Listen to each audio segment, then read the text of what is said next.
Hello all, जय माँ लक्ष्मी, जय भोलेनाथ। दोस्तों, कैसे हैं आप सब लोग। आज के इस वीडियो में हम बात करने वाले हैं कि वो जो पर्सन आपकी लाइफ में है इस वक्त, आपको आपका जो डीएम लग रहा है, उसके जो सारी क्वालिटीज़ हैं वो बड़ी डिवाइन लग रही हैं आपको, और आपको उनके साथ जो एक्सपीरियंस हो रहे हैं वो भी हो रहे हैं। काफ़ी हद तक आपके जो साइन सिंबल्स हैं वो भी शिव शक्ति यात्रा की तरफ इशारा करें। लेकिन वो व्यक्ति आपकी ज़िंदगी में क्या है, असल में वाकई में क्या है वो। कई लोगों को ना बहुत ज़्यादा डेट ऑफ बर्थ भी कंफर्म नहीं होती, कि किसी किसी को ईयर कंफर्म नहीं होता है।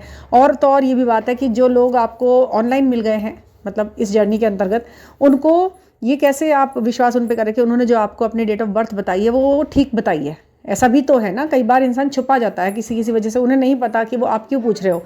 ठीक है, जो सीरियस, बहुत ज़्यादा सीरियस होता है रिश्ते में, वही अपनी सही, बिल्कुल सही एक्यूरेट डेट ऑफ बर्थ बताता है ज़्यादातर। ये भी एक चीज़ है, ये एक पहलू है, इसे आप नेगलेक्ट नहीं कर सकते। आप उस डेट ऑफ बर्थ पे बात कर रहे हैं, उसे ही सोच रहे हैं, उसको ही लेके चल रहे हैं, तो यहाँ पर भी गड़बड़ है। आज मैं आपको इस वीडियो में बताऊंगी, क्या नाम है, तो आज मैं आपको ये बताऊंगी कि वो जो पर्सन है जो पर्टिकुलर आपके साथ इस वक्त है, वो क्या है आपका असल में। आप सारे के सारे साइन सिंबल्स मिलाना और अपनी अपनी बातों को टैली करते चलना कि क्या वाकई में ये चीज़ें ऐसे हैं। क्या वो आपकी ज़िंदगी में शिव है आपका, या वो आपकी ज़िंदगी में आपका कृष्ण है। ठीक है, देखिए, रोल होते हैं हम लोगों के तो अलग अलग, हम लाइफ में निभाते हैं। हम जिनको कार्मिक कह रहे हैं अपनी लाइफ के अंदर, हम भी किसी न किसी की ज़िंदगी के अंदर कार्मिक रोल निभा रहे हैं, तो वो हमें कार्मिक कह रहे हैं। तो ऐसा नहीं है कि लेबल लगे हुए लोगों के ऊपर, ये कार्मिक है, ये सबका ही कार्मिक होगा, ये शिव है, ये सबका ही शिव होगा, ये कृष्ण है। तो आपकी ज़िंदगी में उसका क्या रोल है, मेन बात ये है। ठीक है, इसे धीरे धीरे समझते हुए चलना बात को। आप आपकी लाइफ में आपके लिए किसी पर्टिकुलर बंदे को कौन सा रोल प्ले करने के लिए भेजा हुआ है। वो जो आपका डीएम है वो आपका तो डीएम है, बाकी औरों के लिए, किसी के लिए, बहुतों के लिए वो कार्मिक होगा, बहुतों के लिए वो एक ऐसा इंसान होगा जिसे देख कर भी ना उनको बड़ा बुरा लगता होगा, अंदर से बड़ी किलस आती होगी। वो हर किसी को इतना अच्छा नहीं लगता होगा, उतना प्यार जितना आपको उनके लिए आ रहा है वो हर किसी को नहीं आ रहा होगा। वो जो आंखें, जो बातें, वो जो उनकी चीज़ें हैं, वो स्पार्कल आपको फैला रही हैं आपके लिए, ज़रूरी नहीं है वो सबको ही ऐसा होगा। ठीक है, तो वो आपकी ज़िंदगी में किस रोल को लेके आया है, वो कृष्ण का रोल प्ले कर रहा है, क्योंकि डिवाइन तो वहाँ पर भी हरकतें होती हैं भाई। आप अपलिफ्ट होते हो, आप थोड़ा सा अच्छा महसूस करते हो, थोड़ा सपोर्ट महसूस होता है। आपकी ज़िंदगी में वो कर क्या रहा है, ठीक है, देखते हैं। अब आप ये देखिए कि आप प्रेम जर्नी में है, आपको पता लग गया। अगर आप वाकई में इस जर्नी में हैं तो आपका कोई एक ही व्यक्ति ऐसा होगा जो आपके लिए हाफ सोल का काम कर रहा है, आप ही की हाफ पार्ट है। सबको अपने इस जर्नी में, सबको अपने उस हाफ सोल से ही लेना देना ज़्यादा रहता है, मतलब मेंटली और स्पिरिचुअली, कि वो मुझे मेरे साथ सपोर्ट में आ जाए तो मैं ज़िंदगी में आगे बढ़ सकती हूँ, तो या फिर मैं कुछ रुके हुए काम है जो मैं कर सकती हूँ। मतलब सब ज़िंदगी में आने का मतलब एक पति पत्नी वाली ही बात नहीं होती है, क्योंकि जब हम किसी एक उसमें होते हैं, एक एज में, तो हमें बहुत कुछ ऐसा लगता है कि भाई ये जो मैरिज है ये थोड़ा सा अलग चीज़ है। यहाँ 3D की मैरिज, ये परिवार बनाना, ये जो भी चीज़ें हैं, मगर एक दूसरे के सिर्फ संपर्क में आने से भी ये इतना डिवाइन कनेक्शन है कि आपकी सिर्फ बात भी हो गई है तो भी ईश्वर ने कहा है कि ये जो चक्रा बैलेंस होने लगे हैं, और आप अपलिफ्ट हो पा रहे हो, अपने आप को एक्सप्लोर कर पा रहे हो, अपने आप से ज़्यादा काम ले पा रहे हो, 100% एक बेस्ट फॉर्म में आप आ पा रहे हो, तो ये एक बहुत बड़ी चीज़ है। वो ऑटोमेटिक हो रहा है। उनके आने से पहले आपके सारे के सारे ऐसे ऐसे इश्यूज़ हील हो रहे हैं जो आपने कभी सोचा भी नहीं था कि हील हो पाएंगे, लेकिन वो हो गए। तो सोचिए कि एक फेयर एंड स्क्वायर एक रिलेशन जब आगे बढ़ेगा, रिलेशन यानी कि फिर वही रिलेशन का मतलब फिजिकल रिलेशन नहीं, रिलेशन यानी कि एक साफ़ सुथरी, एक सोच समझ के साथ एक संगठन किसी भी कार्य को करने के लिए। अब वो कार्य सामाजिक भी हो सकता है, स्पिरिचुअल भी हो सकता है, और आपका खुद का व्यक्तिगत भी हो सकता है कि आप नहीं आगे बढ़ पा रहे थे। एक आत्मा जो आपके अंदर, एक सोल है ना, वो एक हारा हुआ महसूस करती है, वो हारी हुई है, वो हर जगह से बहुत ज़्यादा संघर्ष जी रही है, वो हर किसी को साबित कर रही है अपने आप को। वो, और उस एक सोल जो आपकी हाफ सोल है वो तो नहीं मिली है, लेकिन उसके बजाय जितनी भी सोल मिल रही है सब उसके साथ एक द्वंद्व सा ही जी रही हैं बस। मतलब सबको उसे साबित ही करना पड़ रहा है। मतलब वो क्यों इतना नेग्लेक्शन में आ रही है, जबकि वो एक परफेक्शन में आ सकती है, परफेक्ट चीज़ है, वो एक परफेक्ट इंसान है। तो बस इसीलिए ये जो सपोर्ट चलता है इसी को लेकर चलता है। और इसमें ये ज़रूरी भी नहीं है कि आप उस सामने वाले पर्सन को अपने मुंह से ये बात बताएं कि देखो देखो ये जर्नी है, ये जर्नी है, मैं तुम्हें समझाना चाहती हूँ, इसे जर्नी की तरह देखो। ज़रूरी नहीं है। अगर वो एक्सेप्टेंस के मोड में होगा ना, वो खुद ही इस चीज़ को महसूस करना शुरू कर देगा कि ये हो क्या रहा है, ये पर्सन जब से मेरी ज़िंदगी में आया है कुछ ना कुछ ऐसे उठापटक हो रही है, तो वो चीज़ें हैं। और अगर उसे बुरा लगेगा कि ये जब से मेरे साथ दिक्कतें आ रही हैं, तो फिर वो डिवाइन उनको बताएंगे कि ये दिक्कतें नहीं है, ये कर्मा रिलीजिंग है और इसी पर्सन के साथ आगे चल के आपको सक्सेस भी मिलनी है, और वो सक्सेस जो कभी सोची भी नहीं है। ठीक है, तो जो वो कृष्ण का पार्ट निभा रहे हैं आपकी ज़िंदगी में आकर, क्योंकि आपके मल्टीपल क्या कह सकते हैं उसे, रिलेशन तो नहीं कहते हैं, मल्टीपल आपके कनेक्शन हो जाते हैं। रिलेशन तो आप नहीं बनाते आसानी से, अगर आप डिवाइन सोल है ना तो आपके रिलेशन नहीं बनते किसी से भी। साइकोलॉजिकल आप जुड़ते ज़रूर हो, लेकिन स्पिरिचुअली आप अलग ही रहते हो हर व्यक्ति से।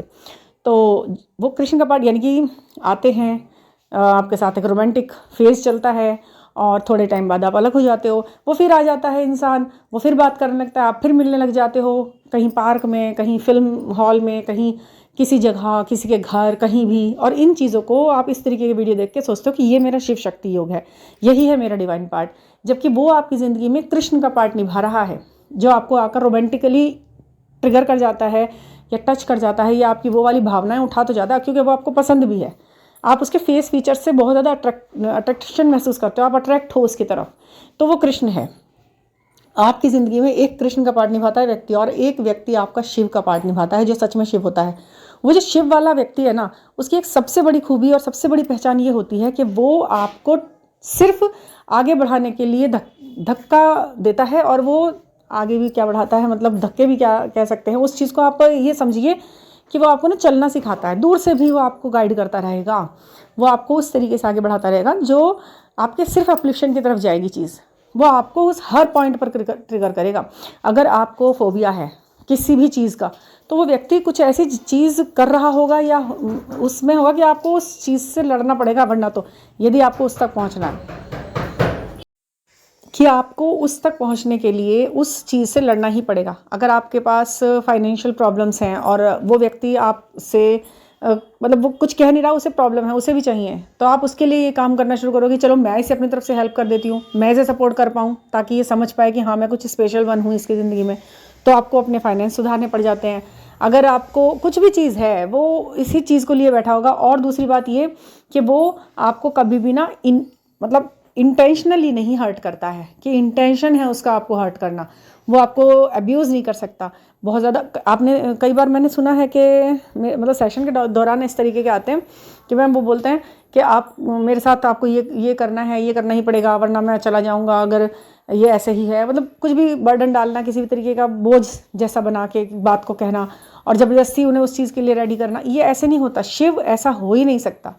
शिव आपका असली अगर है तो वो आपको कभी भी किसी भी चीज़ के लिए बॉदरेशन नहीं देता, आपको ज़बरदस्ती फोर्स नहीं करता किसी काम के और किसी बात के लिए, कि नहीं तो मुझे ये महंगा वाला गिफ्ट दो ही दो, नहीं तो मेरे साथ इस तरीके से घूमो ही घूमो, हमें अकेले में ही मिलना है, हमें एक दूसरे के साथ फिजिकली कनेक्ट ही होना है, तभी ये वो होगा, और वरना इसके अलावा कुछ भी नहीं है। ऐसा नहीं होता। जो या तो वो असेंड नहीं हो पाया अभी उस स्तर पर, अगर वो शिव भी है तो उसे फिजिकल फॉर्म लग रही है बहुत ज़्यादा वाली, तो यहाँ पर यह है आपकी ज़िंदगी में वो आखिरकार कौन सा पार्ट प्ले करा। अच्छा, सबसे बड़ी चीज़, वो आपको, अगर वो आपकी ज़िंदगी में कृष्ण का पार्ट प्ले करने वाला व्यक्ति है, आपका वो शिव नहीं है, आपकी यात्रा उसके साथ शिव वाली है नहीं, आपकी तो यात्रा ही कृष्ण और राधा वाली है, तो आपके साथ पता है क्या होगा, आपके फाइनेंस सिर्फ तभी बढ़ेंगे जब वो व्यक्ति आपकी ज़िंदगी में एंटर करेगा। आपकी ज़िंदगी में खुशियों जैसा अनुभव भी तभी होगा जब वो आएगा, और जब वो जाएगा तो फिर वो सब चीज़ें ऐसी ही बैठ जाएंगी। ये भी एक बहुत बड़ा वो है। और शिव जैसी जो आप लेके चलो जर्नी जिसके साथ, वो आपको सदा के लिए पूरा तरह से आत्मनिर्भर बना देता है। सदा के लिए वो गुण आपके अंदर आ जाते हैं कि आप उससे सद के चलते हो। इनमें ना दोनों में अंतर करना आप अपने साथ देख करके कि वो वाकई में है या नहीं है। और सबसे बड़ी चीज़ है कि जो शिव शक्ति यात्रा में हैं और पिछले 2-3 सालों से 3-4 सालों से कन्फ्यूज़न में भी हैं, और यात्रा में भी हैं, कन्फ्यूज़न में भी है और यात्रा भी है, तो मतलब उनको अभी तक क्लियर हो नहीं पाया अभी तक भी कि वाकई में मेरी है क्या। तो इस जो साल में ये जो मैंने आपको 3-4 महीने बताए हैं ना, उनमें आपको बिल्कुल क्लियर कर दिया जाएगा। जिन के साथ जनवरी मंथ में कुछ ना कुछ नया ज़रूर हुआ है, ज़रूर यानी कि किसी ना किसी तरह की क्लैरिटी मिली है, किसी ना किसी तरीके का कोई ऐसा साइन मिल गया है बड़ा सा, उनकी तरफ से कोई ना कोई ऐसी बात हो गई है, तो वो आप बिल्कुल समझ लीजिए कि चाहे आपके न्यूमेरिक एक दूसरे के साथ सपोर्टिव दिखे या नहीं दिखे, आप यात्रा में हैं। ठीक है। और क्या है ना, ये कुछ लोग बोलते हैं कि हम इसे जन्म पत्री बनाएंगे आप दोनों की और तब देखेंगे ये करेंगे। मैं उससे बिल्कुल नहीं मानती, क्योंकि वो जन्मपत्री आपके उन डेट्स के आधार पर बनी हुई होती है जो आपने कन्फर्म, आपको पता ही नहीं है, चलो डेट भी कन्फर्म है तो समय का नहीं पता आपको। समय मतलब बहुत ज़्यादा ही, ये तो बहुत छोटी मोटी बड़ी बड़ी है, एक एक मिनट के बाद तो वो नक्षत्र चेंज हो जाता है इंसान की उसमें। पता नहीं उनके मम्मी पापा ने क्या टाइम नोट किया था, पता नहीं उन्होंने आपको क्या बता दिया है, आपने क्या सुना है और क्या उसे खुद समझ में आया है, और निकालने वाले ने पता नहीं क्या निकाल के दे दिया है आपको, उसका कुछ नहीं पता। उनने कहाँ उसे माना कर लिया कि माना, चलो इतने बजे का मान लेते हैं, वो माना करते तो बात गड़बड़ में आ जाएगी ना। तो इसलिए बहुत ज़्यादा उन चीज़ों पे नहीं, ये तो वो चीज़ें हैं जो ईश्वर ने खुद से बनाकर दे के आपको भेज दिया है और साइन के थ्रू आपको बताए जा रहे हैं। वो यहाँ पर कंफर्म हो जाइए आप। जर्नी कंफर्मेशन के लिए कभी भी किसी उसके ऊपर मत रहिए कि यहाँ पे ऐसे हाँ या ना, ऐसे नहीं, सिर्फ साइन और आपके दिल की आवाज़, इससे बड़ा कुछ नहीं है। अब आप देखिएगा कि आप जर्नी में हैं तो कृष्ण जैसा ज़्यादा उनके अंदर दिख रहा है या शिव जैसा, वो चाहे कैसे भी हैं लुक वाइज वो आपको बड़े अच्छे लगते हैं। हाँ, और एक बड़ा इंटरेस्टिंग सा मैं अंतर बताती हूँ आपको, ये जो शिव शक्ति योग में आपके साथ होते हैं ना, जो आपका डीएम होता है असली, ये कभी भी आपकी मम्मी को बाय फिजिक बहुत अच्छे नहीं लगते होते। ये हमेशा आपकी मम्मी हमेशा ये सोचेंगी देख करके कि यार इस लड़के में मेरी इस लड़की ने देखा क्या है, मतलब क्या है, क्या दिख रहा है इसको। वो फिजिकली वो बड़ी कन्फ्यूजन में रहती है कि मेरी बेटी की चॉइस ऐसी तो नहीं थी लुक वाइज, अब ये इसको ये कहाँ से पसंद आ रहा है, मुझे तो समझ में नहीं आ रहा। ऐसा कुछ होता ज़रूर है, मतलब 70-80% ये चीज़ आपको लड़कियों को, इस बात को आप रेजोनेट करोगे। आपकी मदर इन्हें पसंद कम करती हैं फिजिकल, उनको ऐसा लगता है कि इनकी अपीयरेंस कम अच्छी है और फिर भी मेरी बेटी पता नहीं, वो हुआ है ना, जैसे कि शिव के साथ भी तो हुआ था। वो मैं उस दिन देख रही थी ना, महादेव में ये सीन आया तो ये चीज़ मैंने एकदम क्लिक हुई मेरे माइंड में कि ये तो होता ही है मतलब ये तो होता हुआ आया है, इसीलिए ये यहाँ होता ही रहेगा शायद। और जो कृष्ण योग में होंगे ना, वो आपकी मम्मी को भी पसंद आते हैं लड़के, वो आपकी मम्मी को भी बड़ा अच्छे लग रहे होते हैं देखने में कि यार ये है, ये तो स्मार्ट है, ये तो अच्छा लगता है। बाकी शिव वाला जो आया है वो तो सुंदर ही नहीं लगता। हाँ, सीधी सी बात ही है, आपकी मम्मी को भी, पापा को आपके पसंद आता है वो। और आपके पापा की बहुत सारी नेचर उनके जैसी होती हैं, उनके हरकतें, उनकी बातें, उनका सोच विचार काफ़ी हद तक आपके पापा जैसा होता है, ये भी डेफिनेट है। मैंने पहले भी वीडियो में डाला है, बहुत पहले मैंने एक वीडियो डाला था उसमें मैंने बोला। तो ये चीज़ें हैं ना, छोटी छोटी बहुत सारी आप देखें। और एक और बात बताते याद आ रही है, थोड़ा सा इनको कंजूसी का भाव रहता है इनके अंदर, ये खर्चा कम करना पसंद करते हैं। जो कृष्ण वाला व्यक्ति होगा ना, जो कृष्ण वाला पोर्शन लेके आया आपकी ज़िंदगी के अंदर, वो वाला जो टच है, वो थोड़ा खर्चीला होता है व्यक्ति, क्योंकि उसको, वो तो कृष्ण की तरह है ना, उसे तो अपनी खूबसूरती और उस पर सब पे लगता है। लेकिन जो शिव वाले चीज़ को पार्ट प्ले करे अपनी लाइफ में आपकी में, तो वो थोड़ा सा कंजूसी में रहता है। या ये सोच लीजिए कि उसको मेटलिस्टिक बहुत ज़्यादा आपको प्रोवाइड कराने का इतना वो नहीं होता। वो खुद को भी एक ठीक है, सब ठीक है, चाहे कितना भी पैसा है तो भी वो वो बड़ा डाउन टू अर्थ, बड़ा सिंपल लिविंग में रखेगा। बहुत ज़्यादा क्लॉथिंग में बहुत ज़्यादा, मतलब ये नहीं होगा कि मैं इतना ही वो करूँ, उसे सिंप्लिसिटी रहेगी उसके अंदर बहुत अच्छी सी। और वो जो भी पहनेगा वो उसमें ही सब कुछ सबसे अच्छा लगेगा, सबसे अच्छा, मतलब उसके आगे सब बिल्कुल फेल है, ऐसा भी हो जाता है। तो ये उसके अंदर का स्पार्क है। शिव का तो कहीं कोई वो ही नहीं है ना, कंपेयर ही नहीं है किसी से। तो ये सारी बातें हैं। अगर किसी को रेजोनेट करी हो, अच्छी लगी हो ये वीडियो, तो प्लीज़ लाइक कीजिए और सब्सक्राइब ज़रूर कीजिएगा चैनल को। ये मुझे ऐसा लगता है कि जल्दी से जल्दी सब्सक्राइबर्स बढ़ेंगे तो ये ज़्यादा से ज़्यादा पहुंचेगी और बहुत सारे मिथ्स इसके क्लियर होंगे लोगों के। और कोई पर्सनल गाइडेंस लेनी है तो प्लीज़ बुक कीजिएगा 9410671874 पर। ये छोटी सी एनर्जी एक्सचेंज के साथ हम आगे बढ़ जाते हैं, ये चीज़ें आपको क्लियर हो जाती हैं। स्विच वर्ड मंत्रास के लिए ज़रूर कॉन्टैक्ट करें, ठीक है। Thank you for listening.